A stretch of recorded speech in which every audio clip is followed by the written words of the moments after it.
Ay, ano ba, Melvin? O dyan. Nakikiliti ako. Kunyari ka pa eh. Diyan nga ang gusto mong inahalikan ko sa'yo eh, ha? Tama na. Darating na si Fatima maya-maya. Ano? Isa pa?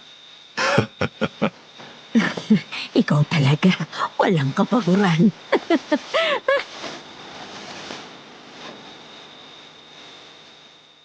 Kinagabihan matapos kong maghugas ng pinggan ay dumiretso na ako sa banyo para maligo. Nang mahubad ko na ang damit ko, bahagya akong nagulat nang may kumatok mula sa labas. Fatima, pakiabot mo nga yung damit na puti na nakasabit dyan. Kainis talaga to. Hindi pa kinuha kanina. Oh, eto na.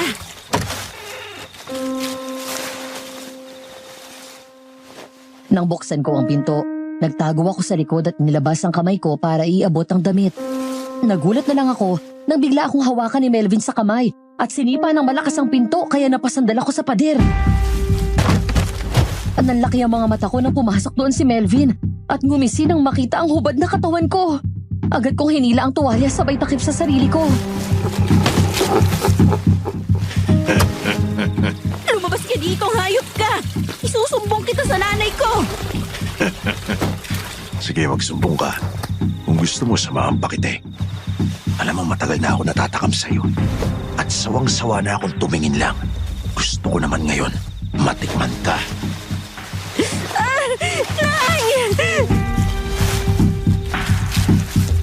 Biglaan itong hinablot ang tuwalya ko sabay hawak sa kamay ko. Nagpumiglas ako, pero nagawa nitong itaas yon sa ibabaw ng ulo ko. Matapos yun ay nagmamadaling hinubad ni Melvin ang kanyang shorts. Pero bago pa nito magawa ang kademonyohan sa akin, bigla akong tinuhod ng malakas ang pagkalalaki nito. Nang mabitawan ako ay sinuntok ko siya ng malakas, sabay tulak dito. Sabay kong dinampot ang tuwalya ko at ang tabo saka malakas siyang pinukpok sa ulo. Saka nanginginig ang katawan ko sa takot na tumakbo papasok ng kwarto. At lock ng pinto.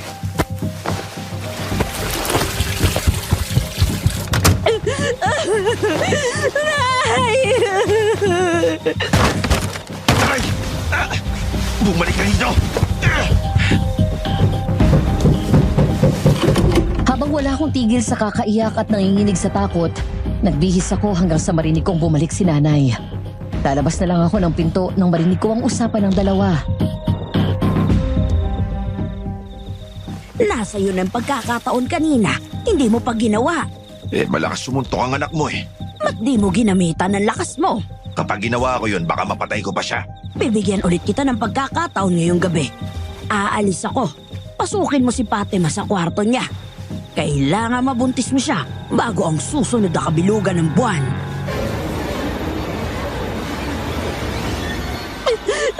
Ay, Diyos ko! Tulungan niyo po ako! Kailangan kong tumakas dito!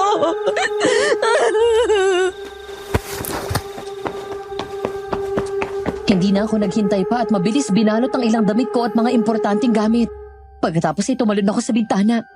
Palabas na ako ng bakuran nang mahuli ako ni nanay. Fatima! Bumalik ka rito! Melvin! Habulin mo si Fatima! Bilis! Tulong! Tulungan niyo ako! Hinahabol ako ng aswang! Anong nangyari sa'yo, Iya? Tulungan niyo po ako! Hinahabol po ako ng aswang! Ayan na! Ayan na siya! Pumasok ka sa loob ng kotse, bilis!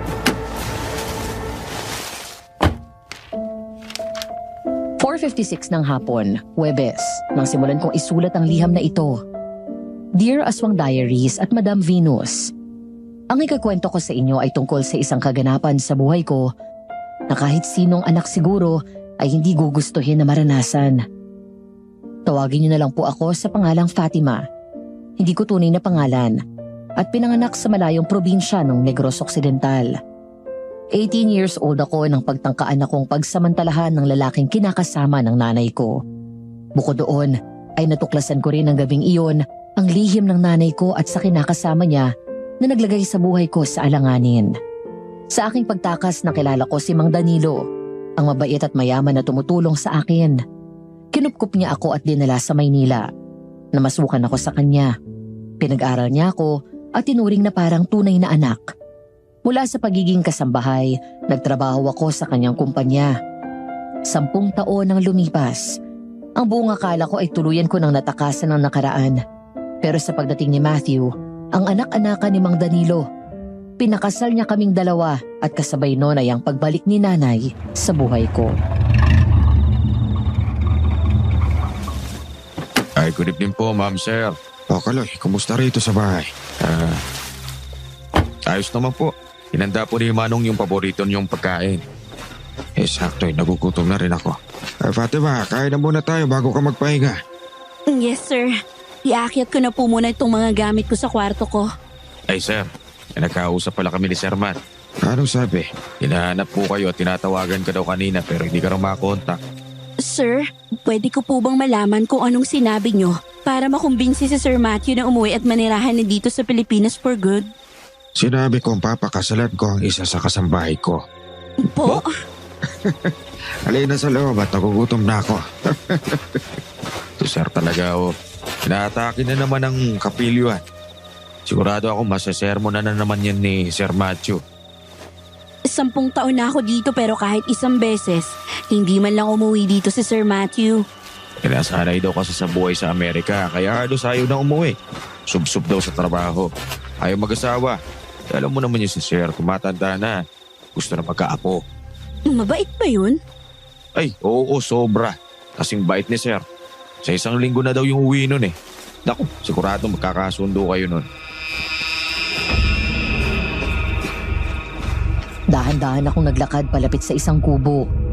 Lumingon ako sa paligid. Doon ko palang nakilala ang lugar na yun. Ang bahay namin sa Negros. Hindi ko maalala kung bakit ako naroon at kung paano ako napunta doon.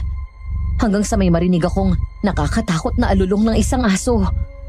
Sumunod ay ang tinig ng isang babae na sumasambit ng dasal. Maingat akong humakbang palapit sa kubo at mula sa sulok ng bintana ay sumilip ako sa loob. Ringgin mo ang dasal ko. Pakinggan mo ang kahilingan ko. Bahiran mo ng dugo ang buwan. Ang kapangyarihan mo ay sa akin ibigay.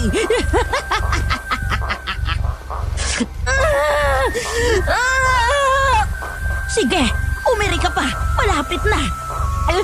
Nay! Hindi ko na kaya. Kailangan mong ipanganak ang batang to. Kayanin mo. Gumapang ang kilabot sa buong katawan ko, kasabay ng pamimilog ng mga mata ko. Dahil nakita ko sa loob ng kubo ang sarili ko. Buntis at nanganganak ng mga sandaling yon. Ilang sandali pa ay dumating si Melvin, kasunod ng pag-iyak ng isang sanggol. Sa wakas, natupad na rin ang plano natin, mahal. Nay! Nay! Anong nangyayari sa akin, Nay? Masakit ang katawan ko. Nauuhaw ako. Nagugutom ako. Natakpan ko ang bibig ko nang makita na bigla akong naging aswang. Gayon din ang bata. At mabilis akong umatras ng lahat ng nasa loob ng kubo ay lumingon sa akin.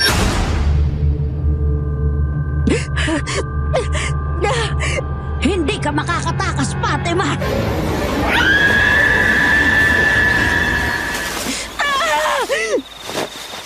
Fatima! Fatima! Bigla akong bumalikos ng bangon. Hingal na hingal at nanlalamig ang pawis. Napalingon ako at bahagyang napaatras sa gulat nang bumukas ang pinto at pumasok si Mang Danilo. Doon lang ako tumingin sa paligid at nakitang naroon ako sa loob ng kwarto. Fatima, inabangungot ka. Nagising ako sa malakas na sigaw mo. Sir, napanaginipan ko na naman si nanay. Naging aswang siya. Hanggang ngayon, pakiramdam ko ay hinahanap pa rin nila ako.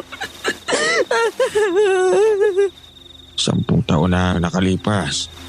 Kung hinahanap ka pa rin nila, sana matagal ka na nilang nahanap. Hindi ko po maintindihan.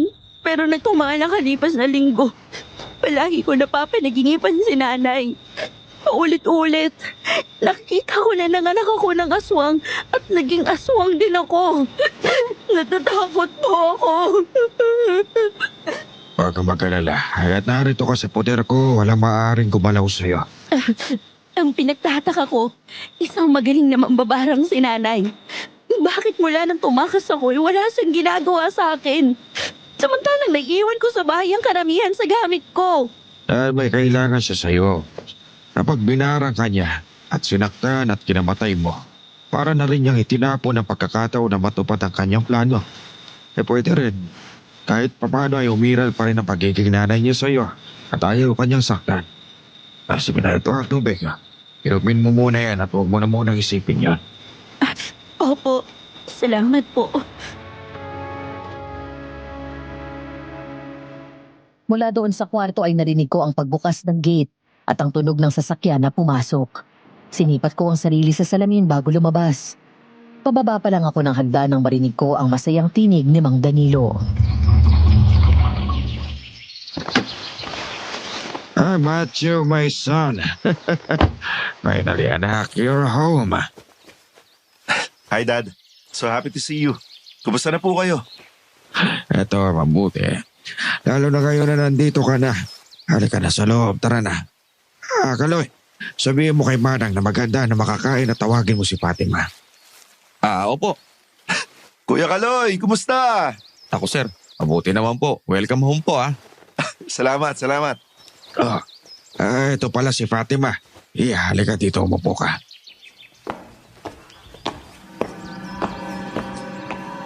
Nang palapit ako sa mag-ama, doon lumingon sa akin si Matthew. Bahagyang kumunot ang noo nito at siningkitan ako ng mata. Ngumiti ako at pinormala naman ako nito ng mukha. Anak, narinig mo na sa akin ang pangalan niya na maraming beses. Siya nga pala si Fatima, ang assistant ko. Yeah. Kilalang kilala na kita sa mga kwento ni Dad. Pero ngayon lang tayo nagkakilala ng personal. Hello, sir. Welcome home. It's nice to meet you finally. Ikaw nga siguro yun. Sir? Wala. Sir, maiwan ko na po kayo. Mauuna na po ako sa office. Sige, mag-iingat ha. Opo. Nang makaalis ako, ang mag-ama naman ay tumuloy sa dining area. Habang nag-aalmusal, ang kwento ni Kuya Kaloy ay narinig niyang pinag-usapan ako ng dalawa.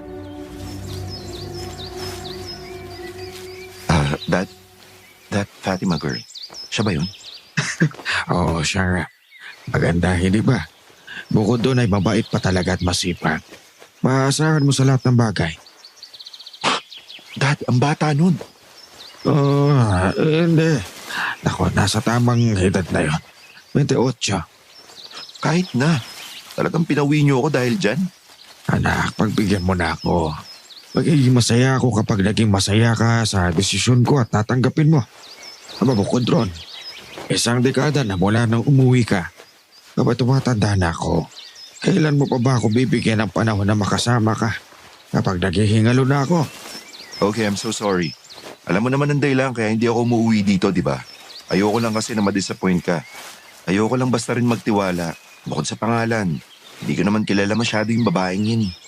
Paano kung niloloko lang tayo niyan? Give her a chance. At 10 years nang nagtatrabaho sa akin si Fatima. Kung lolokohin niya ako, edi matagal ko nang nalaman. Alam mo kung gaano ako katinik sa mga ganyang bagay. Walang nakakaligtas sa akin. Maniwala ka, anak. She's a great girl. Nakita mo naman, maganda. You will love her. Napabigyan mo lang ng panahon at kilalanin mo siya. Nasisiguro ko na magkakaintindihan kayo dahil pareho kayo ng pinagdadaanan. Magiging masaya ka ba talaga kapag pumayag ako sa gusto mo? Yes, anak. Okay, fine. You in. Pumapayag na po ako. Ay, salamat, iyo. Ilang araw na ang lumipas mula nung dumating si Matthew. Kahit madalas ko siyang nakakasama sa bahay at opisina, hindi kami nag-uusap. Malakas ang pakiramdam ko na ayaw niya sa akin, kaya dumidistansya din ako. Hanggang isang gabi, habang inaakala ko na tulog na ang lahat, Pagbaba ko sa kusina, naabutan ko siya na naroon at nakatayo sa harap ng ref. Nang lumingon si Matthew, isang matipid na ngiti lang ang sinagot ko sa kanya.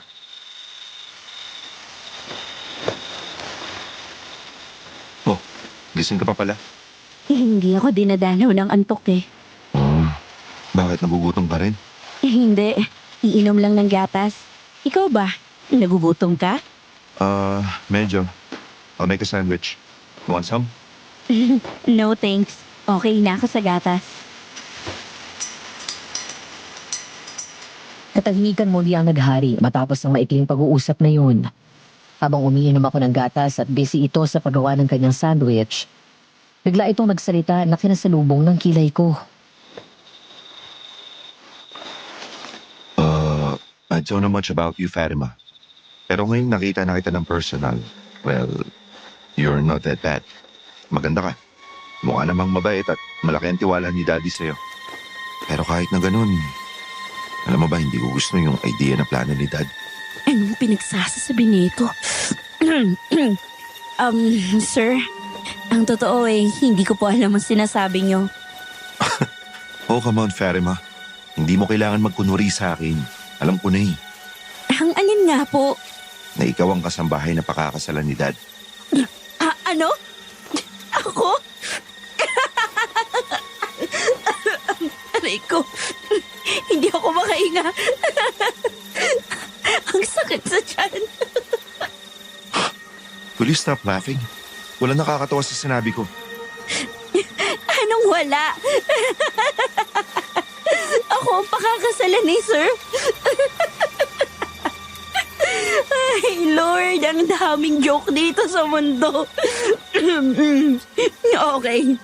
Kaya pala, ngayon naiintindihan ko na kung bakit mo ako pinopormalan mula na dumating ka. Pwede ba huwag kang tumawa? Di ko alam kung ano yung intensyon mo eh. Hindi ko hayaan na samantalayin mo ang dad ko. Kaya ako umuwi para pigilan ang kasal nyo. Unang-una, hindi na ako kasambahay dito. Noong una, oo. Hanggang sa pahintuin ako ni Sir sa pagtatrabaho dito bilang isang kasambahay at tuluyang kinupkop na parang anak. Pinag-aral at matapos yun nagtrabaho na bilang executive assistant. Sa pagkakaalam ko ay iyon lang ang papel ko sa buhay ng daddy mo. Kung hihigit man doon, yun parang ama ang tingin ko sa kanya. Oh, come on, huwag mong bilugin ang ulo ko. Alam ko na pera lang ang habol mo sa kanya. Ay, mulang galang na. Pero ang kwento sa akin ni Sir Danilo ay mabait ka daw. Mukhang nakalimutan niya sabihin na bastos din pala ang pinagmamalaki niyang anak. Nasa sa iyo na yun kung ayaw mong maniwala. Bahala kang tubuan ng kulani sa kakaisip dyan. What? Good night.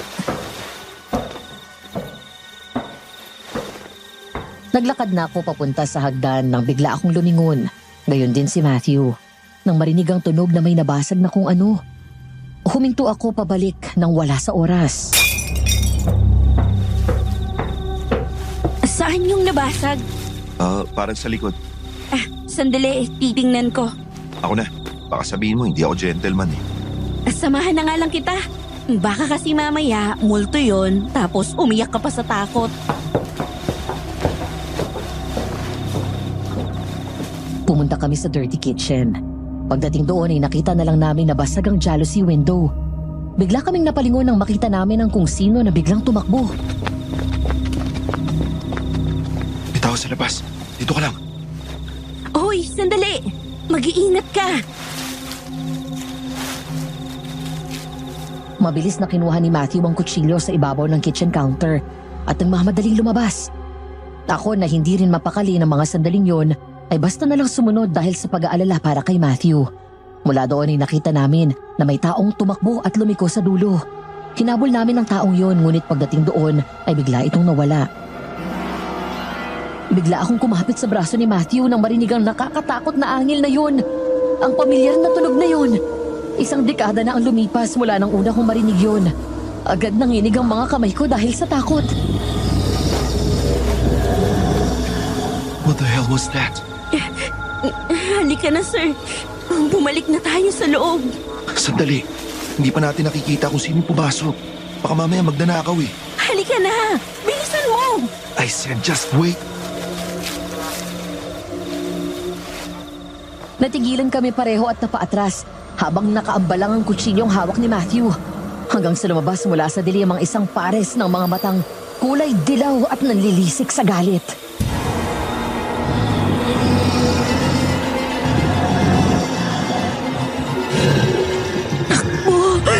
Takbo!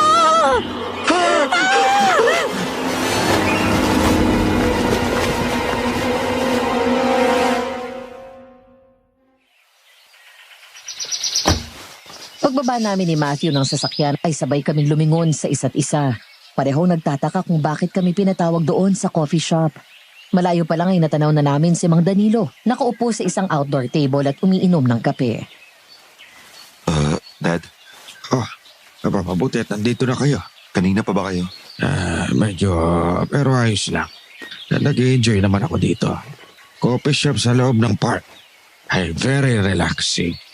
Maupo na kayo, may sasabihin ako sa inyo. Tungkol saan po? Bakit hindi mo nalang sinabi kanina sa bahay? Oo nga, nandun na tayo kanina eh.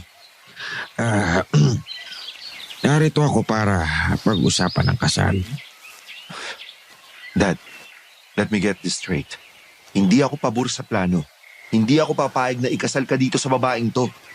Oh, teka, ako ikakasal kay Fatima. Son, what are you talking about? Yung kasal mo, sinabi mo sa akin na ikakasal ka na, di ba? Kaya ako umuwi dito. Oh, pasensya ka na. Nagsinungaling ako na kaunti tungkol dyan. What? Paano? Ikaw ang ikakasal at hindi ako. Ano? Dad, liwanagin mo nga ang sinasabi mo. Ang sabi ko, ikaw ang ikakasal sa lalong madaling panahon. Bakit ako? Kanino? Huwag mong sabihin. Sandali lang. No way. Huwag mong sabihin ni papakasal mo ako kay Fatima. Sir, sandali lang. Bakit naman po ganito? Dad, kalokohan tong gusto mo. Hindi ako magpapakasal sa babaeng yan. Mas lalong hindi ako magpapakasal sa arogante at hambog na anak nyo. Ano sabi mo? Oh, bakit? Totoo naman ah. I'm dying. And then there was silence, Madam Venus. Bigla kaming huminto ni Matthew sa pagbabangayan at natulala kami pareho sa narinig. Pagkatapos ay tinulak ni Mang Danilo sa amin ang papel na kanina ko pa nakikita doon sa ibabaw ng mesa. Nanginginig ang kamay na kinuha ko yun. Nang mabasa ko ang laman nun, ay bigla akong napahugulgol ng iyak.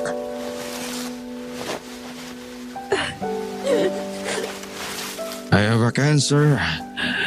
Colon cancer. Stage 1 pero hindi masabi ng doktor ko. Magiging mabagal o mabilis ang progreso ng cancer ko sa katawan. Sir, nagbibiro lang po kayo, hindi ba? Hindi to totoo. Sana nga nagbibiro lang ang tanda na anak. Hindi ka pwedeng mamatay, sir. Hindi. Sa'yo ko lang naramdaman kung paano magkaroon ng totoong magulang. Mas minahal mo ako na para mo akong tunay na anak kaysa sa totoong magulang ko. Huwag mo naman akong iwan, sir. Hindi pa ako handa. Anak, kaya nga pinauwi ko si Matthew dito para may makasama ka. Magkasama kayo nang sa ganun ay hindi kayo parehong mag-iisa. Dad, please. You can't die. Kakabalik ko pa lang ho. Marami pa tayong gagawin. Pupuntahan. Please. Mga anak, matanda na ako. Hindi man kayo totoong nanggaling sa akin pero regalo kayo ng Diyos sa akin eh. Kaya gusto ko sana maikasal kayong dalawa. Dahil kapag sa inyo ko iniwan ang isa't isa, hindi ako mag-aalala. Napapanatag ang kalooban ko na maayos kayong iiwan sa taong pinagkakatiwalaan ko. Gusto ko, bago ako mawala sa mundo, makita ko kayong nasa harap ng altar at maranasan ko kahit papano na magkaroon ng apo. Kahit ano pong gusto niyo gagawin ko. Kung doon po kayo magiging masaya.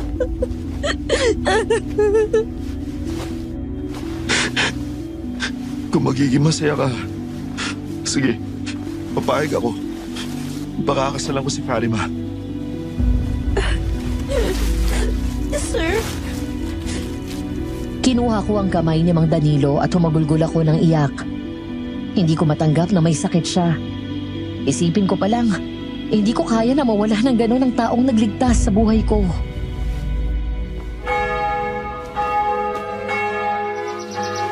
You may now kiss the bride. Huwag ka mananapa ka. Huwag mo kong hahalikan sa labi.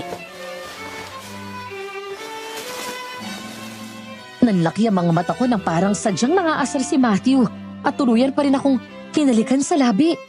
Sa halip na magalit ako, pakiramdam ko ay parang matutunaw ako sa bisig ni Matthew. Yun ang first kiss ko, Madam Venus. Kinilabutan ako pero kakaibang kilabot ang naramdaman ko at nagustuhan ko yun.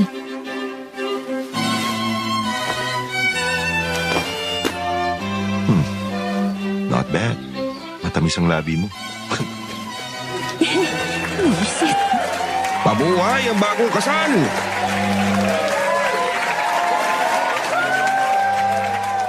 Matapos naming pumayag ni Matthew sa kasal, mabilis na pinaayos ni Mang Danilo ang lahat mula damit ko hanggang sa simbahan at kung ano pang mga kailangan. Pati marriage license at iba pang mga papeles. Sa loob lang ng 5 buwan ay naihanda na ang lahat. Labag man sa loob naming pareho, wala kaming magawa.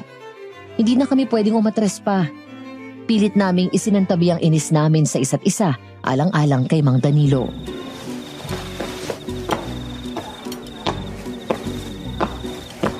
Oh, saan ka pupunta? Magpapahangin lang.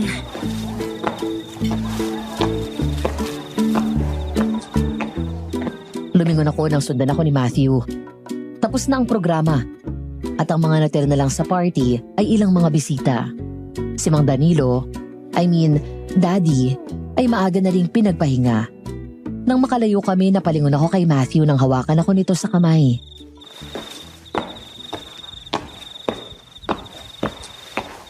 Okay, mag-asawa na tayo. Siguro naman, pwede ko nang hawakan yung kamay mo. May sinabi ba kung hindi pwede? May yung tingin mo para kang mananapak eh. Pagod na ako. Pwede bang mauna na ako sa kwarto? Paalis na rin naman ang mga bisita. Okay, sige. Alis na tayo maya-maya. Pinauwi ko na sa mga kasambahay yung mga regalo sa atin, pati yung natirang cake. Tumangulang ako at hindi na kumibo pa. Ilang sandali pa ay marahan akong siniko nito, kaya ako lumingon sa kanya. Okay ka lang? Medyo iniisip ko lang si Sir. Ang ibig ko sabihin sa Daddy. Gusto ko siyang samahan sa ospital kaso nagagalit at ayaw magpasama. Gusto niya si Kaloy lang. Ayaw niya daw makita natin na nanghihina siya. Pagbigyan mo na. Alam mo naman si Dad eh. Pa-pride masyado yun. Nga pala. Gusto ko rin sana mag-apologize sa'yo tungkol sa mga nasabi kong hindi maganda nung bago magkakilala pa lang tayo. In fairness hindi ko inaasahan na magsusorry ka. Pero salamat at kalimutan mo na yon.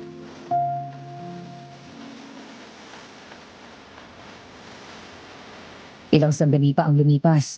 Bigla akong lumingon nang may mahagip ang gilid ng mata ko. Isang babaeng nakatayo sa madilim na bahagi ng lugar na yun. Hindi ko man nakikita eksakto ang kanyang mukha. Pero ramdam ko ang lakas ng presensya niya at ramdam ko na sa akin siya nakatingin. Hindi mo ako matatakasan, Fatima. Hindi ka makakatakas sa akin.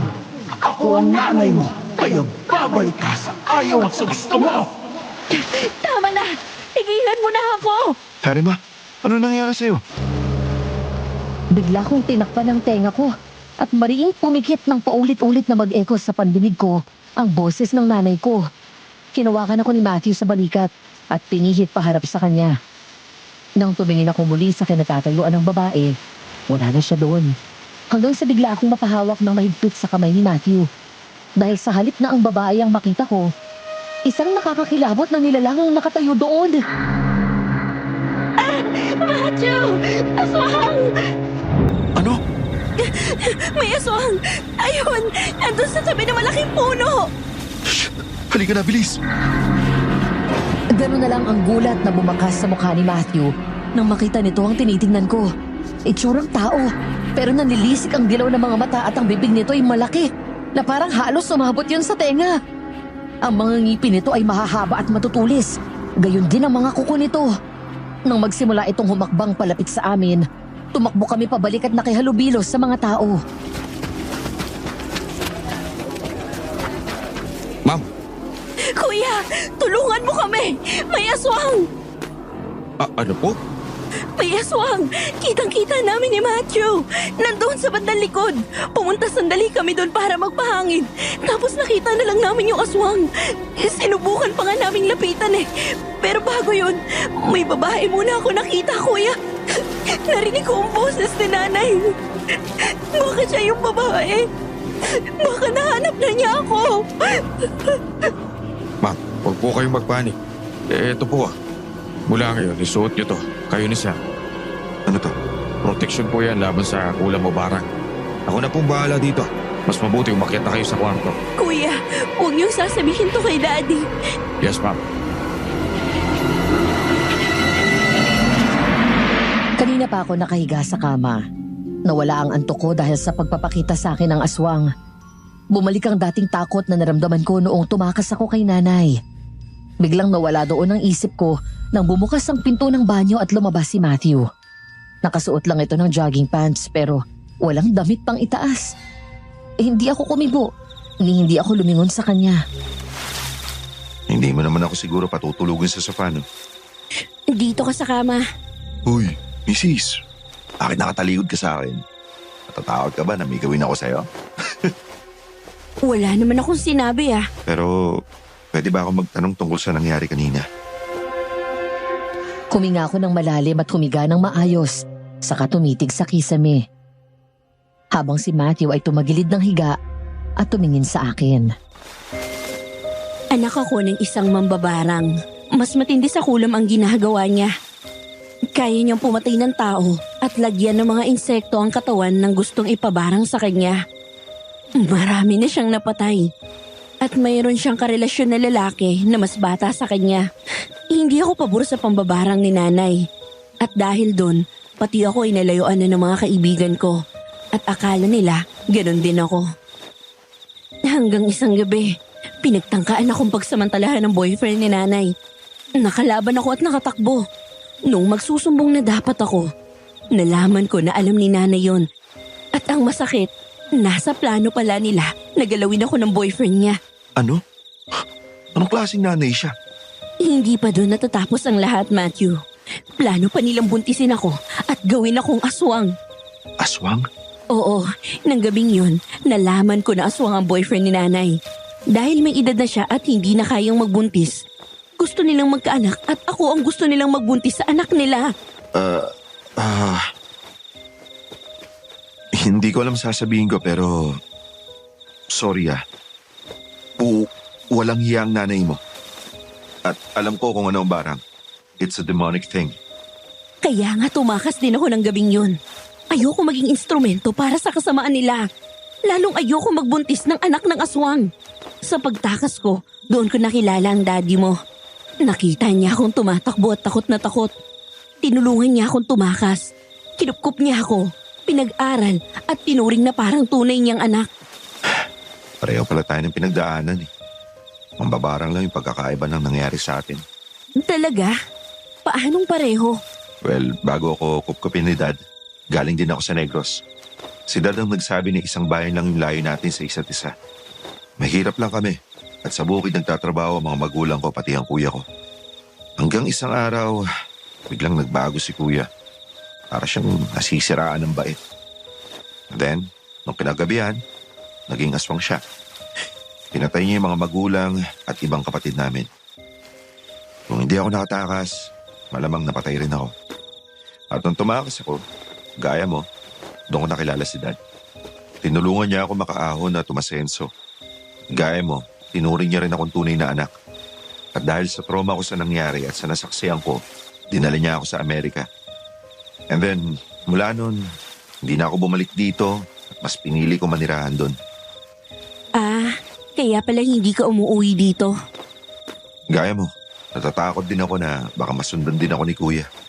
Mukha nga ng aswang na yun yung kuya ko eh. Ganyan din ang itsura ng aswang na boyfriend ng nanay ko. Akalain mo yun? Pareho pala tayo.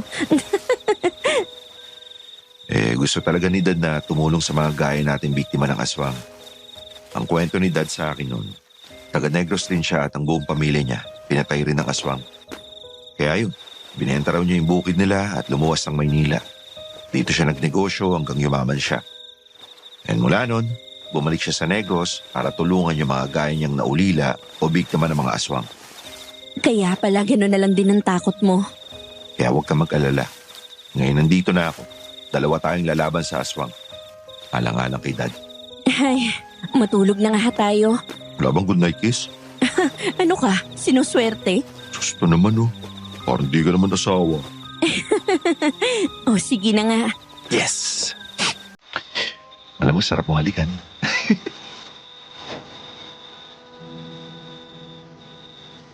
Hindi ako tumanggi, Madam Venus. Pero ang akala ko na simpleng goodnight kiss ay nauwi sa isang malalim at masuyong halik. Hanggang sa namalayan ko na lang na sinusuko ko na ang sarili ko sa unang pagkakataon kay Matthew.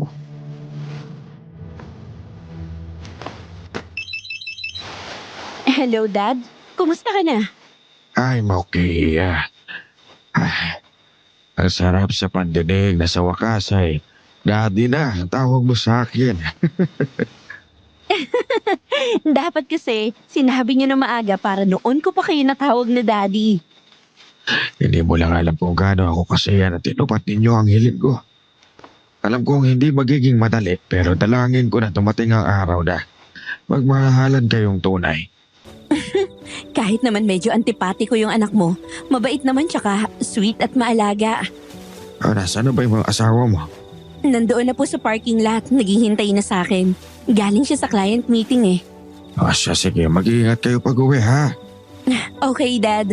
Tawag ka lang kung gusto mo kaming umuwi dyan sa bahay ah. Bye! Nang makalabas ako ng gusali, napangiti ako nang makita na nag-aabang na sa parking lot si Matthew. Kumaway pa ito nang makita ako at sinalubong ako. Pagkatapos ay kinuha ang bag ko at tumakbay sa akin. Oh, kumusta ang misis ko? Che, feel na feel mo naman. Ba syempre, huwag mo sabihin choosy ka pa. Sa gwapo kong to? Saan mo natutunan magsalita ng ganyan? Ikaw talaga, mga natututunan mo kay Kuya Kaloy. Nga pala, bumili na ako ng pagkain para hindi ka na mapagod sa pagluluto pag uwi natin sa bahay. Tsaka, pasado 8:30 na rin oh. Ay, salamat. Mula kasi nang umabsent si Dad, nagtambak ang trabaho sa opisina. Di, mamassage kita mamaya bago matulog.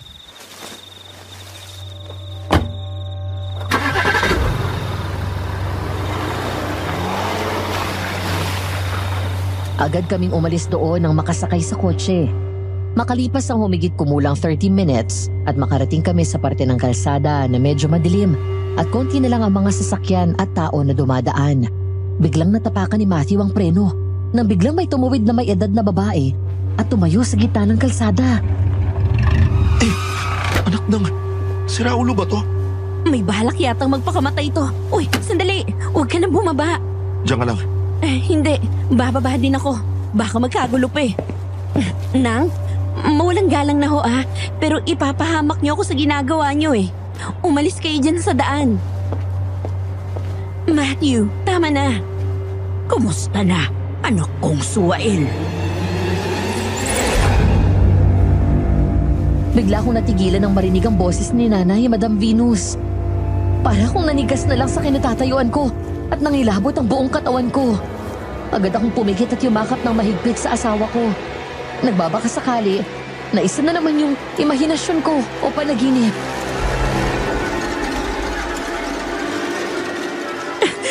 Hindi ka totoo! Hindi ka totoo!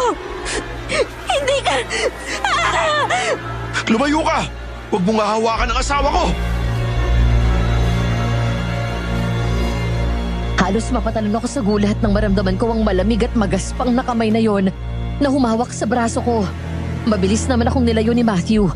At nang lumingon ako, nanlaki ang mata ko at nakaramdam ng takot nang makita muli ang mukha ng nanay ko.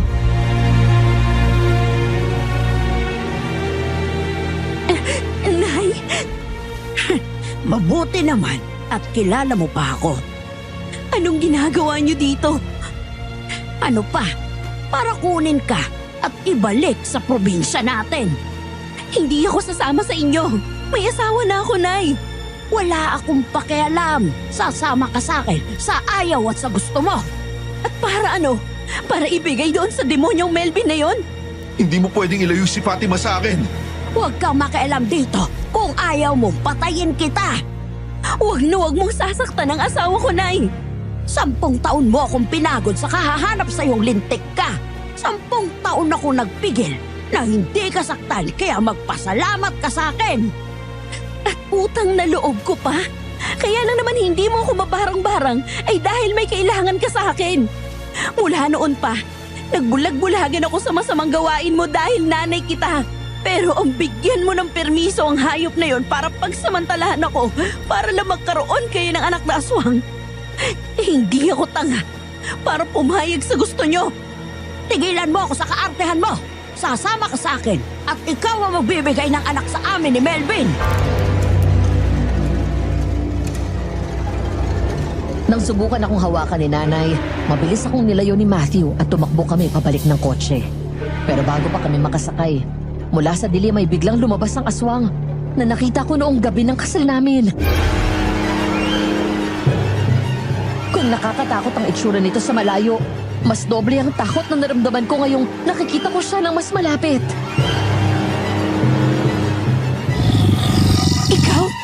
Ikaw yung aswang na humabol sa akin. Ikaw si Melvin. Fatima, pumasok ka sa loob. Bilis. Tapos kunin mo yung baril sa loob ng compartment. Pero bago makagat ka niya, halika na dito. Magtiwala ka lang sa akin. Sundin mo na lang ako tapos tumawag ka ng tulong. Nagdadalawang isip man ay sumunod ako sa sinabi ng asawa ko. Mabilis kong inabot sa kanya ang baril nang makapasok ako sa kotse. Mabilis kong nilak ang mga pinto nang biglang tumakbo si nanay at pilit binubuksan yun. Kinalampag nito ang bintana habang sigaw siya ng sigaw.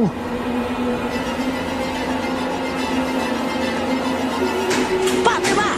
Buksan mo to! Bumaba ka dyan, Fatima! Hello, police station! Tulungan niyo po kami! Habang kinakausap ko ang mga pulis, si Matthew naman ay tuluyang hinarap ang aswang. Nang sumugod ang aswang, nagulat ako nang makita ang kakaibang galit sa mukha nito. Sinalubong nito ang aswang ng malakas na sipa. Sabay pinaputokan nito ng 3 beses. Papatayin kita dahil sa lahat ng kademonyo ang ginawa mo! Matthew! Panginoon! Iligtas niyo po ang asawa ko! Huwag niyo po kayaan na masaktan siya! Melvin, patayin mo na yan! Sumugod ang aswang sa kabila ng 2 bala na tumama dito. Nayapos nito si Matthew sa bewang. Saka malakas na binangga ang likod sa likod ng kotse. Pinukpok nito ng baril ang ulo ng aswang. Pagkatapos ay pinaputokan nito ng 1 pang beses sa likod. Papatayin kitang hayop ka! Magbabayad ka! Uunahin na kitang patayin! Wag! Nay! Nagulat ako nang bigla itong naglabas ng patalim. Nagmadali akong bumaba ng kotse, sabay tulak ng malakas kay nanay palayo kay Matthew. Pero mabilis siyang nakatayo, sabay sugod sa akin at sinabunutan ako. Inawakan ako nito sa batok at naramdaman ko na may naputol na kwintas sa leeg ko. Pero hindi ko na nakita kung ano yun. Nang pilit niya akong hilahin, tinulak ko agad siya palayo sa akin. Habang ang aswang naman ay mabilis na lumayo, matapos tamaan sa 2nd pagkakataon ng bala. Matthew! Halika na! Bilis! Agad kaming sumakay ng kotse at mabilis yung pinaandar ni Matthew. Kinabol kami ni nanay at ng aswang. Ang buong akala ko ay tuluyan na kaming aalis, pero nagulat na lang ako nang bigla nitong iikot ang sasakyan pabalik. Ano bang ginagawa mo? Halika na! Papatayin ko yung aswang na yan! Bigla nitong tinapakan ng accelerator at tinabante ang kotse. Pagkatapos ay malakas na binangga ang aswang. Ang buong akala namin ay tuluyan na itong napatay hanggang sa narinig na namin ang tunog ng paparating na pulis. Kitang-kita namin kung paano nakatayo ito. At kasamang tumakas si nanay.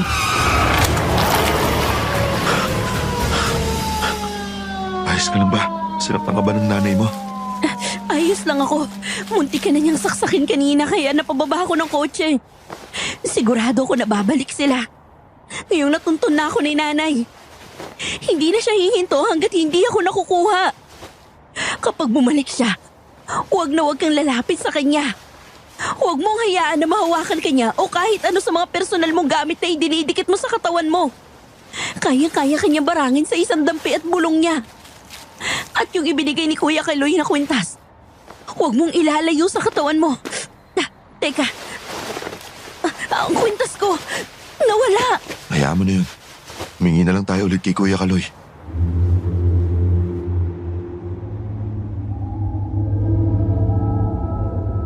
Naalimpungatan ako dahil sa naririnig na magkahalong pamilyar na boses ng babaeng paulit-ulit na tila nagdarasal at ang tunog ng gubat. Nang dumilat ako, bumungad sa akin ang madilim na kapaligiran at bilog na buwan. Sa aking kanan ay isang malaking apoy na naglalagablab.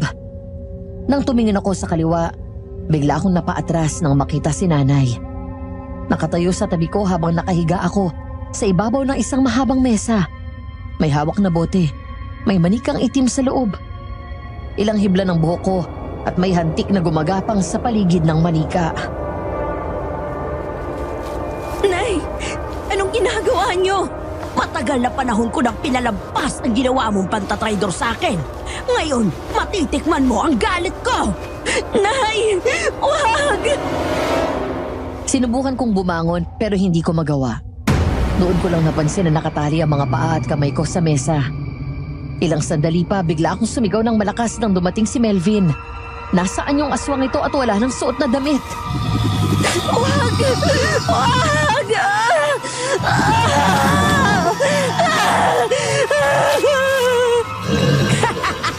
Tingnan ko lang kung hindi ka magtanda ngayon.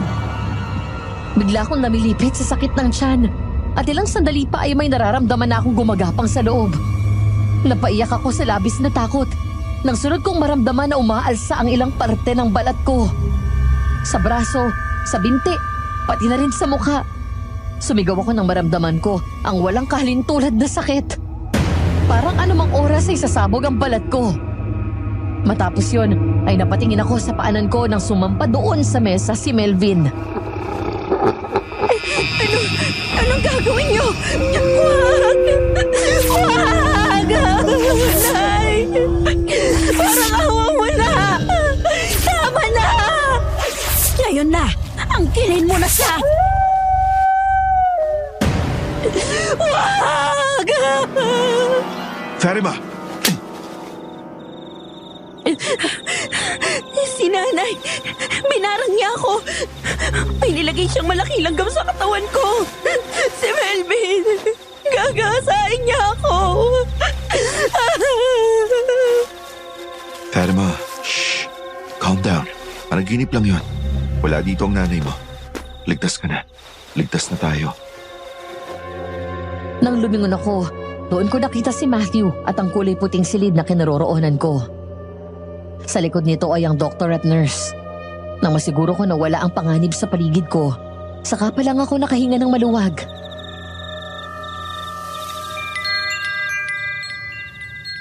Anong nangyari? Paano ko napunta dito sa ospital? Habang kausap tayo ng mga pulis kanina, bigla ka nawalan ng malay. Kaya dinala kita dito sa ospital. Mabuti na lang wala naman nakitang problema. Dala raw ng sobrang pagkabigla mo sa nangyari. Thank God. Ikaw, ayos ka lang ba? Huwag mo akong alalahanin. Ayos lang ako. Natatakot ako, Matt. Natatakot ako sa pwedeng gawin ni nanay. Nakita mo ba yung itsura niya? Aswang na nga talaga siya. Umpak ang pisngi, tapos parang luwani yung mga mata niya. Yung mga ngipin niya, puro itim na. Paano kung makuha niya ako at gawin niya ang balak niya? Hindi ako papayag. Hindi mangyayari yun. Hindi kita ibibigay sa kanya kahit magkamatayan kami. Nakausap ko na si Dad. Nasabi ko sa kanya ang nangyari. At sabi niya, umakyat daw muna tayo ng Baguio. Sige.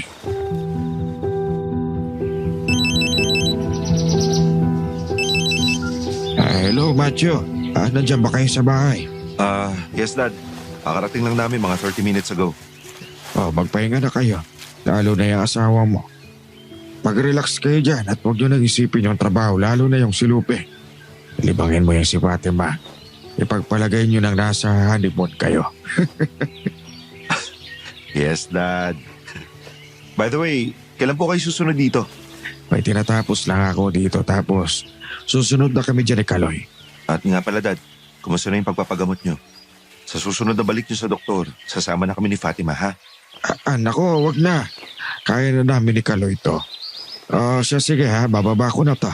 Dad, sandali lang. Tignan mo yun. Pinabahan talaga ako. Mrs.? Mrs. ko? Yoo! Nasaan kaya yun? Ayun.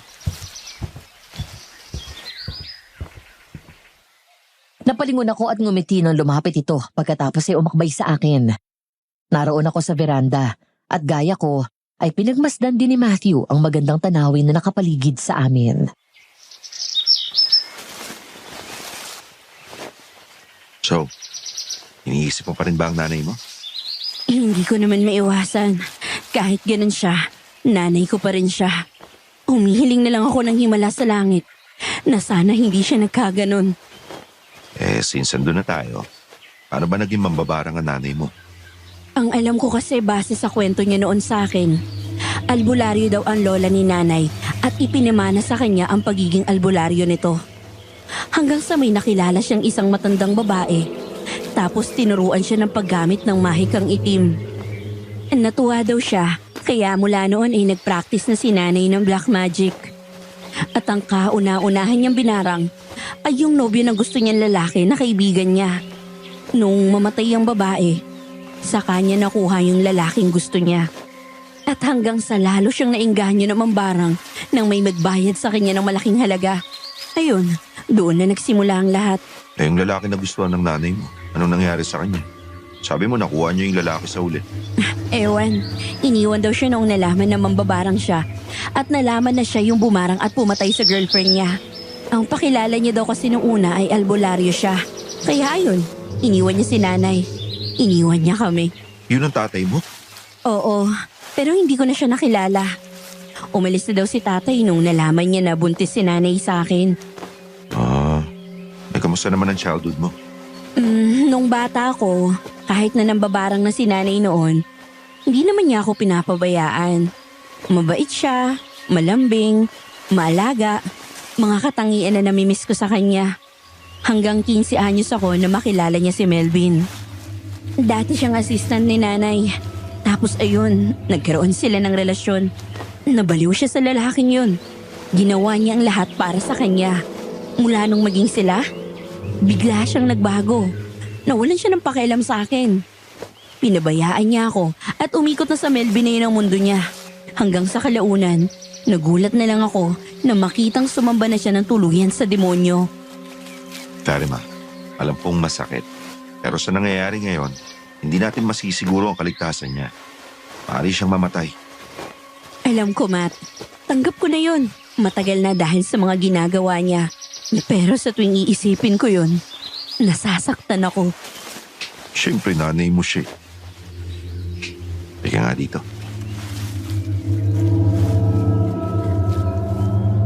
Marahan akong natawa nang hilahin ako ni Matthew palapit at niyakap ako ng mahigpit. Kabaliktaran sa nauna kong inasahan na magiging parang aso't pusa kami na palaging magkaaway. Mula nang kinasal kami ay naging maalaga, malambing at mabait sa akin si Matthew. Daig ko pa ang reyna kung ituring niya. Thank you, ah. Oh, para saan? Kasi maayos mo kung pinakikisamahan. Ang ibig ko sabihin, ipinaparamdam mo talaga na asawa talaga ang turing mo sa akin. Unlike sa first impression ko sa'yo, na-realize ko na hindi ka naman mahirap pakisamahan. Bukod doon, inaasikaso mo ko. Mula sa pagkain hanggang sa isusuot ko. Tsaka, sweet ka, mabait. Hindi ka naman mahirap mahalin at hindi ka nag-aalinlangan na ibigay yung sarili mo sa akin. Kahit na itong kasal natin, sa setup lang ni Dad nagsimula. Hindi ka rin naman mahirap mahalin, Matt. Basta pinapangako ko sa'yo, aalagaan kita. Itong relasyon natin bilang mag-asawa, asahan mo gagawin ko ang lahat para mag-work to. Paano kapag may nakilala kang babae tapos minahal mo? Kasal na ako sa'yo. Kung may mamahalin man ako, ikaw yun. Kasi ikaw ang asawa ko. Ganon din ako sa'yo, Matt. Sa ngayon, mag-ayos na tayo ng mga gamit natin dahil isipin mo na lang, hanin mo na natin to. Kaya mamaya, lagot ka na naman sa akin.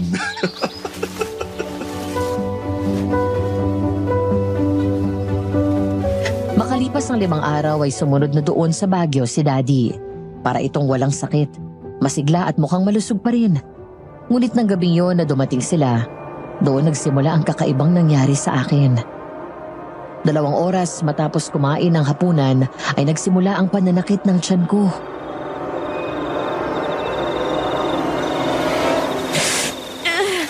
Matt, yung tiyan ko, ang sakit. Kanina mo pa ba nararamdaman yan? Hindi, ngayon lang. Halika, doon ka muna sa kwarto. Dad, excuse lang po Inalalayan ako ni Matthew pag-akyat sa kwarto namin hanggang sa makahiga ako. Pagkatapos ay hindi ako iniwan nito at pinahiran ng mansanilya ang tiyan ko. Tinabihan pa niya ako sa kama at niyakap pa.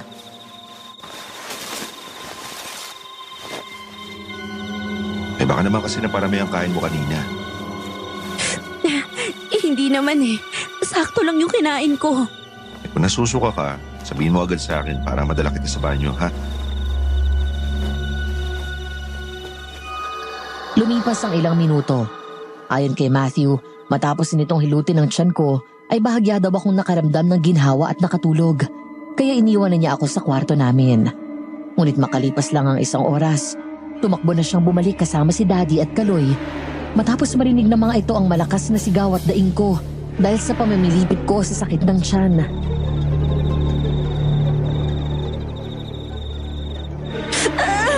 Matthew!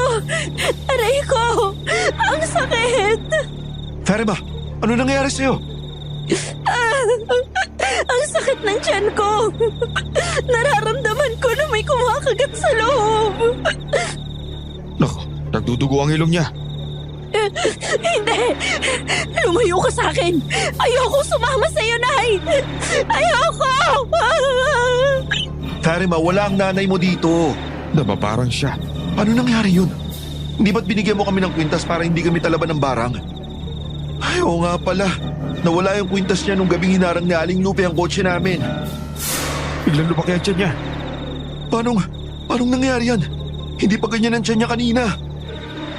Tama si Kaloy. Nabara nga si Fatima. Sigurado akong si Lupe ang may kagagawan nito. Fatima, kumapit ka lang. Gagamutin ka ni Kuya Kaloy. Diyan na siya! Kukunin na niya ako! Huwag! Huwag ka lalapit! Ilayo mo sa akin yung aswang na yan! Ayoko sa inyo! Ang sakit! Tama na, Nay! Kumuha ka ng balde. Bilisan mo. Nagmamadaling tumakbo si Matthew sa baba at kumuha ng balde. Saktong pagsahod naman ito ay siyang suka ko. Nagkatinginan silang tatlo nang makitang kulay berde na parang lumot at mga langgam na malalaki na kung tawagin ay hantik. Mga langgam na malalaki. Ayoko na! Tulungan mo ako! Konting tiis na lang, ha? Gagaling ka rin. Tutulungan tayo ni Kuya Kaloy. Diyos tumabag eh. Huwag niyo pong pababayaan ang anak ko. Ilayo niyo siya sa kapahamakan. Iligtas niyo po si Fatima. Sandali lang. Kukunin ko ang mga gamit ko. Sir Matthew, kumuha ka ng palanggana at lagyan natin ng tubig. Tapos maganda ka ng lighter o posporo. Sige. Anak, magdasal tayo. May awa ang Diyos. Panginoon! Tulungan mo po ako! Mahihirap Tama na ako!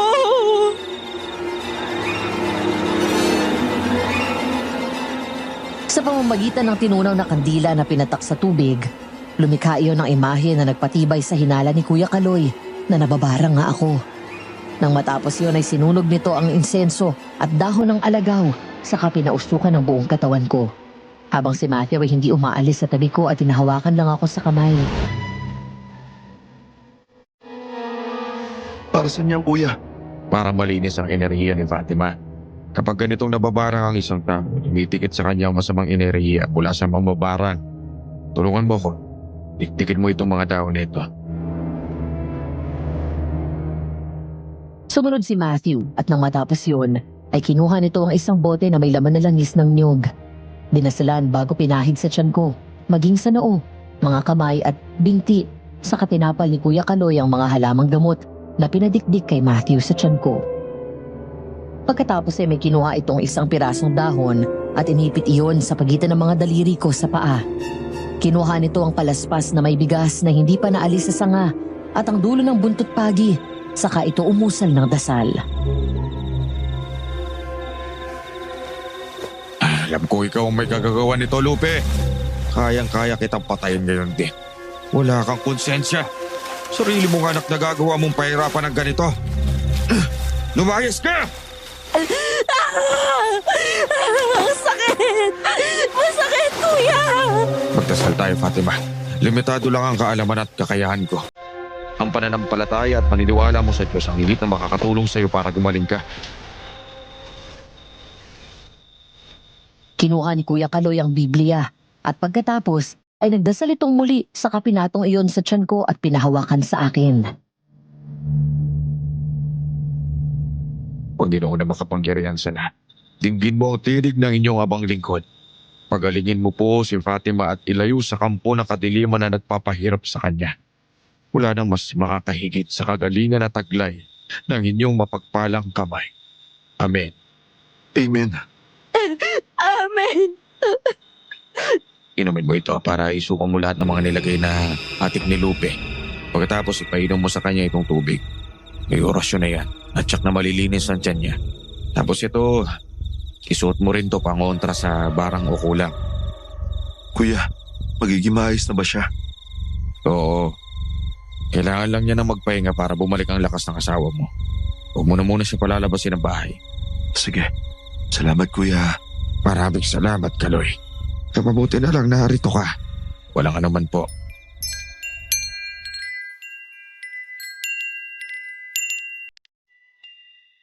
Hello, Mrs. ko. Nandito na ako sa Session Road. May gusto ka bang kainin? Gusto ko ng beef pares at saka lumpiang Shanghai. Okay, bibili na ako. Ay, sandali lang. Meron pa pala. Gusto ko ng manggang hinog tapos yung balat, yung medyo mamula-mula. Manggang hinog na medyo mapula. Sino ka hanap nun? Ewan ko. Basta maghanap ka. Huwag kang uuwi nang wala yun, ah. At saka gusto ko pala may chili garlic sauce yung beef pares. Mrs. ko, buntis ka ba? At yung mga cravings mo lately, puro kakaiba. Kapon, pinagawa mo ako ng tinapa Shanghai na may tinadtad na manggang hilaw sa loob. Delayed ka, no? Oo nga, no. Ngayon ko lang naisip. Ang mabuti pa, bibili na rin ako ng pregnancy test. Okay, basta yung mangga na bilin ko, ah. Opo, maghahanap na po. Thank you, Mr. Ko. Ay, nga pala. Sila Daddy at Kuya Kaloy, 30 minutes away na lang daw sila. Sige. Maglaka lang dyan, ha? Panlalabas. Matapos namin mag-usap ay nahiga ako sa sofa at pinagpatuloy ko ang panonood ko. Mahigit 15 minuto na ang lumipas ay may narinig akong malakas na tunog mula sa pinto sa likod ng bahay. Bumangon at mabilis akong tumayo. Sino yan? Nakahinga ako ng maluwag nang makita ang pusa sa ibabaw ng pader. Hindi ko na pinansin yun at bumalik sa sala saka pinagpatuloy ang panonood. Ilang sandali muli ang lumipas nang marinig kong bumukas ang pinto sa backdoor. Matthew, ikaw na ba yan? Wala naman dito yung kotse. Nang hindi ako makatiis, ay bumangon ako at nagpunta ulit sa kusina. Lalo akong nagtaka nang makitang bukas ang pinto doon. Dahil naalala kong sinarado ko yun kanina. Nang lumapit ako doon, agad akong kinabahan nang makitang sira ang lock ng pinto. Mabilis akong kumuha ng kutsilyo at nagmamadaling bumalik sa sala at nanginginig ang kamay na tinawagan ko agad ang asawa ko.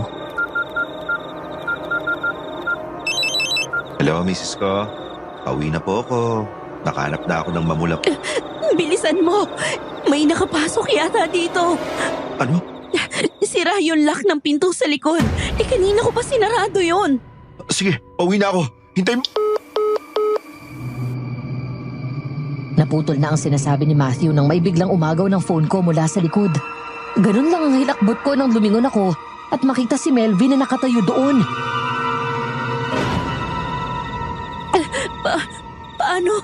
Paano niyo nalaman ang bahay na to? Hindi ka na dapat nagtataka. Hanggang ngayon ba ay hindi mo pa rin alam kung hanggang saan ang kapasidad ng kapangyarihan ko at kung ano ang kaya kong gawin? Hindi na ako magugulat para sa kagaya mo na sumasamba sa demonyo. Huwag ka nang manlaban, Fatima. Dahil kahit sang lupalop ka pa magtago, masusundan kita. Ano ba kasi kailangan mo sa akin? Bakit ayaw mo akong patahimikin, ha? Dahil kailangang may sumunod sa yapak ko bilang isang mambabarang. Tradisyon na ito ng pamilya natin at hindi ikaw ang tatapos nito. Kailangan may sumunod sa lahi mo. Kaya kailangan mong ipagbuntis ang anak namin ni Melvin. Ayoko! Ilang beses ko ba kailangang ulit-ulitin na ayoko maging kagaya mo? Ayoko maging isang mambabarang. Ayoko manakit at mas lalong hindi ako mamamatay tao na katulad mo. Anak, balang araw, maiintindihan mo rin ang ginagawa ko. Hindi ko kailanman maiintindihan ng pagdurusa na binibigay niyo sa ibang tao. Ako nga na mismong anak niyo, binarang niyo. Anong klaseng ina ka? Ginawa ko lang yun para sa'yo, para matauhan ka. Mas lalo mo lang ako binigyan ng dahilan para kamuhian ka. Umalis ka na, Nay! Umalis na kayo! Dahil hindi ako papayag na maging isang demonyo katulad niyo! Kung ganon, mapipilitan akong daanin kang muli sa dahas. Melvin, hawakan mo siya! Nagtangka akong tumakbo, pero agad akong nahablot ni Melvin. Nanlaban ako at pumiglas. Nagawa ko pa siyang saksakin sa braso, ngunit hindi nito ininda yun. Mahigpit niya akong hinawakan at doon lumapit si nanay saka kinuha sa akin ng patalim. Nilabas ang suot kong kwintas saka pinutol yun. Natulala na lang ako nang masaksihan ko ang unti-unting pagbabago ng kanyang anyo at naging aswang. Pagkatapos kanyang angkinin, magiging isa ka sa amin at gagawin kitang aswang. Gaya ng ginawa ko kay Melvin. Ano? Ikaw ang dahilan kung bakit naging aswang si Melvin? Bakit? Unang kita ko pa lang noon sa kanya. Noong araw na dinala niya sa bahay ang binili kong isang sako ng bigas. Nagustuhan ko na agad siya. Kaya gumawa ko ng gayuma para makuha ko siya at mapaibig. Ang alam niya noon ay isa akong albularyo. Isang beses na nagkasakit siya ay lumapit siya sa akin. Doon ko sinimulan ang plano ko. Pinakain ko ng laman ng tao at pinainom ng dugo. Ang akala niya, isang orasyon para mapagaling ang kanya sakit ang ginawa ko. Pero isang orasyon yun ng pag-aanay ng kaluluwa niya kay Lucifer. Nang maging ganap na aswang na siya at pinatay ang kanyang mga magulang, bumalik siya sa akin at mula noon ay nagsama na kami.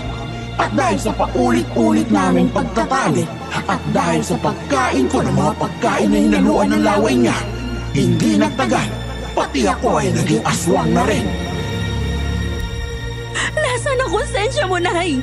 Sinira mo ang buhay niya! Nagtagumpay ako. Si Melvin ay aking obra maestra. Mula nang sumamba ko kay Lucifer, pinangarap ko ng makayanggaw. Ang gawing aswang, ang isang tao! Hayop! Isa kang hayop! Anong klase ka? Hindi kita kilala! Hindi ikaw ang nanay ko dahil isa kang demonyo! Wala ka nang magagawa. At kahit siya ay wala nang magagawa, kundi sundin ako. Melvin, simulan mo na! Huwag! Nay! Sa wakas, wala nang balakid sa plano natin. Umpisahan mo na! Anong gagawin niyo? Nay! Parang awa mo na! Huwag! Bigla akong binitawan ni Melvin at binatuwa ko sa sopa. Pagkatapos ay hinarap nito si nanay habang unti-unting nagbabago ang anyo.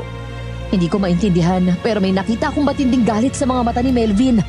Nang lumapit ito kay nanay, nagulat na lang ako sa sumunod niyang ginawa. Bigla nitong sinaksak sa dibdib si nanay gamit ang mahaba at matalas nitong kuko. Pagkatapos ay dinukot ang puso nito. Nay! Bakit? Traitor ka! Tama, anak mo. Sinira mo ang buhay ko. Ano akala mo? Masaya ako sa ginawa mo sa akin. Dahil sa'yo pinatay ko ang sarili ko mga magulang. At halos isumpa ako na kapatid ko sa sobrang galit.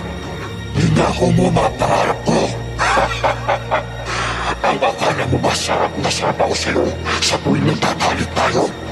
Pwes, sukang-suka ako sa'yo. Halos bumaliktad ang sikmura ko at kulang na lang mas na ako maamoy pala kita. Diring-diri ako sa'yo. Hindi kita mahal. Hindi kita minahal kahit kailan. At abot hanggang impyerno ang galing ko sa'yo. Hayop ka! Mas hayop ka! Mas masahol ka na sa hayop! Alam mo kung bakit ako nakatagal sa amoy lupang kalaya mo? Dahil kay Fatima. At oo, gusto ko siyang angkinin. Pero hindi dahil sa sinasabi mong plano. Gusto ko siyang angkinin dahil mahal ko siya. At hindi sa unang 10 taon, kasama ka. Dahil gusto kong malaman kung nasa si Fatima. At ikaw, tapos na ang kailangan ko sa'yo. Kaya pwede ka nang mamatay.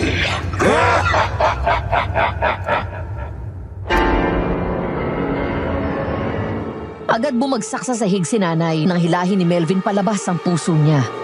Tumingin lang ako sa kanya at wala akong naramdaman na awa o sakit habang nakatingin sa wala ng buhay na nanay ko. Binato ni Melvin ang puso ni nanay saka humarap sa akin. Napaatras ako nang umisi ito. Parang nasa harap ko ang totoong demonyo dahil sa itsura nito.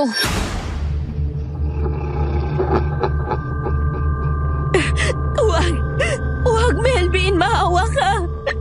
Pareho tayong biktima dito ni nanay. Pwede ka pong magbagong buhay. At paano? Ilang taon na lumipas, Fatima. Hindi ko naman bilang mga pinatay ko. Uli na lahat para sa akin. At ikaw na lang ang tanging konsuelo ko sa ginawang pagsira ng nanay mo sa buhay ko. Nagtiis ako ng mahabang panahon para mahanap ka at maging akin ka. Huwag! Bigla akong hinablot nito at hinila. Nagpumiglas ako pero hindi ako nanalo sa kanyang lakas. Hanggang sa bitbitin niya ako at ihiga sa sahig. Pagkatapos ay mabilis na pinunit ang mga damit ko. Ngumisi siya at tinitigan ang katawan ko.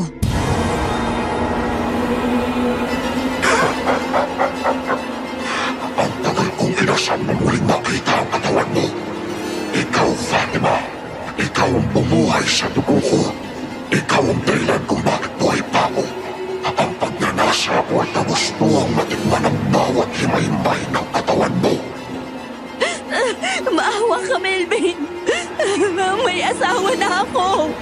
Wala akong... Mabango ang amoy mo. May bata sa sinapupunan mo. Ano? Buntis ako? Pagkatapos kitang angkinin, ay sasama ka sa akin at ibabalik kita sa Negros. Doon ay magsasama na tayo. Gagawin kitang aswang. Maging ang bata sa sinapupunan mo. Nagiging akin ang batang yan. Wag! Matthew! Tulong!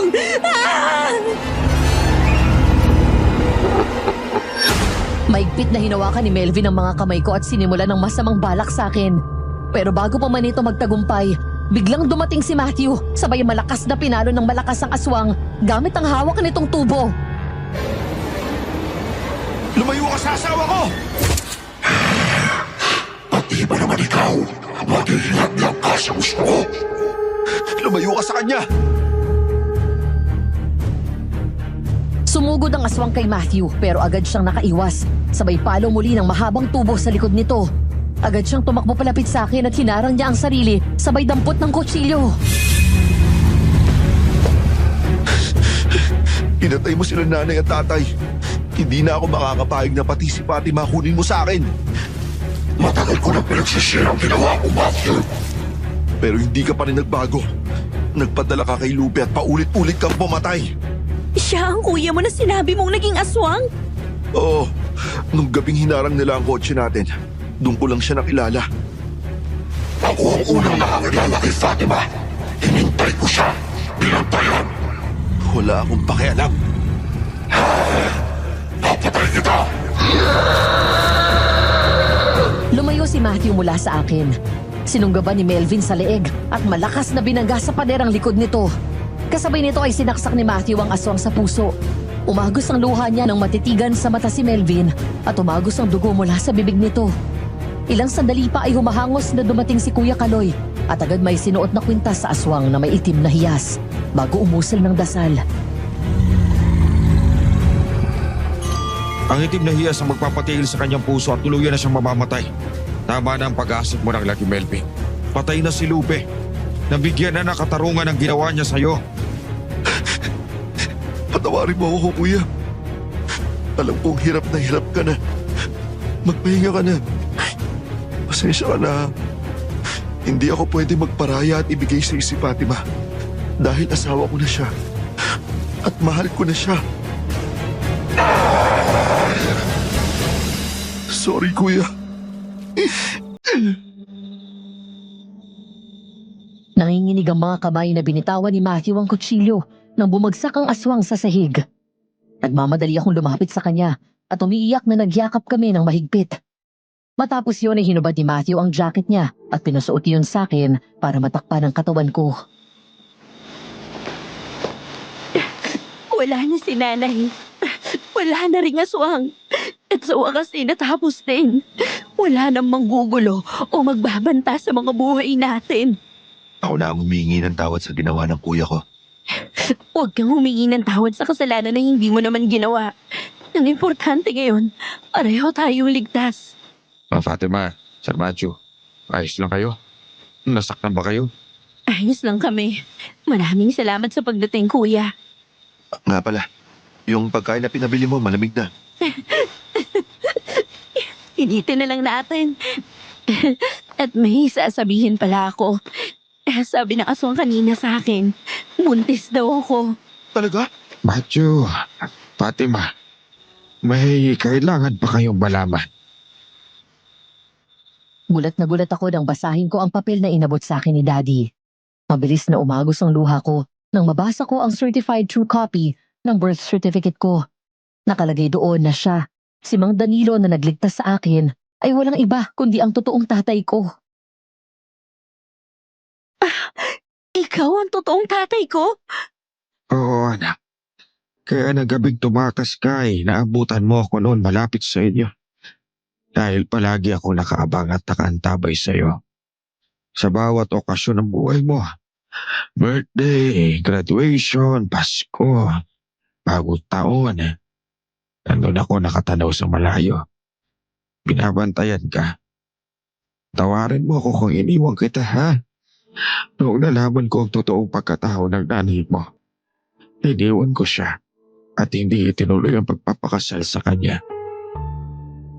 Gusto kitang kunin dahil alam ko na mapapahamak ka lang kapag iniwan kita sa kanya pero pinarang niya ako. Napilitan akong iwan ka pero hindi kita pinabayaan. Pinabantayan kita mula sa malayo. Yung mga mamahalin na regalo na bigay ng kaibigan ko, galing ba sa iyo yung mga yun? Oo, pinabigay ko sa kanya dahil ayokong malaman ni Lupe na nasa paligid niyo lang ako. Sabi na kaya ayaw niyang aminin kung sino nagpapabigay. Ikaw pala. Pero bakit hindi ka nagpakilala agad nung nandito na ako? Dahil hindi ko na alam kung paano sasabihin ang totoo. naunahan ako ng takot na baka magalit ka sa akin at sumbatan ako dahil sa pag-iwan ko sa'yo. All this time, wala akong kaalam-alam na kasama ko na pala yung totoong tatay ko. Kaya pala ang gaan ng loob ko sa'yo at madali ka mapamahal sa akin. I love you so much, Daddy. Mahal na mahal di kita, anak. Wala na si Lupe. Wala na manggugulo sa'yo. Ikaw, Matthew, ayos ka lang ba? Yes, Dad. Huwag niyo na po akong alalahanin. Tanggap ko na yung nangyari kay Kuya. May isa pa akong sasabihin sa'yo. Ano po yun? Patawarin niyo akong dalawa dahil wala naman talaga akong sakit eh. It's a prank. Ano? Daddy naman eh. Daddy, hindi ginagawang biro yung ganon. Ang gusto ko kasi magkaroon na ako ng apo. Tapos wala namang balak umuwi dito sa Pilipinas itong si Matthew. Saka nung kinupkup ko itong asawa mo. At sa tuwing nakikita kitang nagdadalaga, alam ko na bagay kayo. Ikaw talaga. Nakuha mo pa kaming i-matchmake. But Dad, thank you ah. Kung hindi dahil sa ginawa mo, hindi ko makikilala sa Fatima. Now I know. Daddy knows best. At natutuwa ako na magkasundo na kayo ngayon. Nakatupad na rin ang dasal ko na magkakaapo ako. Sir, nakahanda na po ang sasakyan. Sige. Mauna na ako ha. At may meeting pa akong pupunta. Bye, Dad. Bye, Dad. Mahal na kita, Fatima. Mahal na mahal. Pangako, aalagaan kita at ang magiging baby natin. Mahal na rin kita, Matthew. Habang buhay ko ipagpapasalamat kay Daddy na ipinakasal niya tayong dalawa. At magiging maayos na ang lahat mula ngayon. Pangako ko yan. Minsan kung sino pa ang taong inaasahan mo na mamahalin ka at poprotektahan ka, sila pala ang magbibigay sa'yo ng kapahamakan. Gusto kong patuloy na magalit kay nanay kahit na wala na siya. Sabi ng isip ko, huwag ko siyang patawarin. Pero sino ba ako para hindi magpatawad, Madam Venus? Wala na rin naman si nanay at hindi na niya ako masasaktan pa. Isa pa, ayokong magpatuloy sa buhay at ikulong ang sarili ko sa nakaraan at maging alipin ng galit. Ayokong kalakihan ng mga anak ko ang ganong ugali. Gusto ko na maging mabuti silang tao at mapagpatawad gaya namin ng daddy nila. Sana ay may natutunan kayo at nagustuhan ninyo ang aking kwento. Hanggang dito na lang at maraming salamat po. Nagmamahal, Fatima.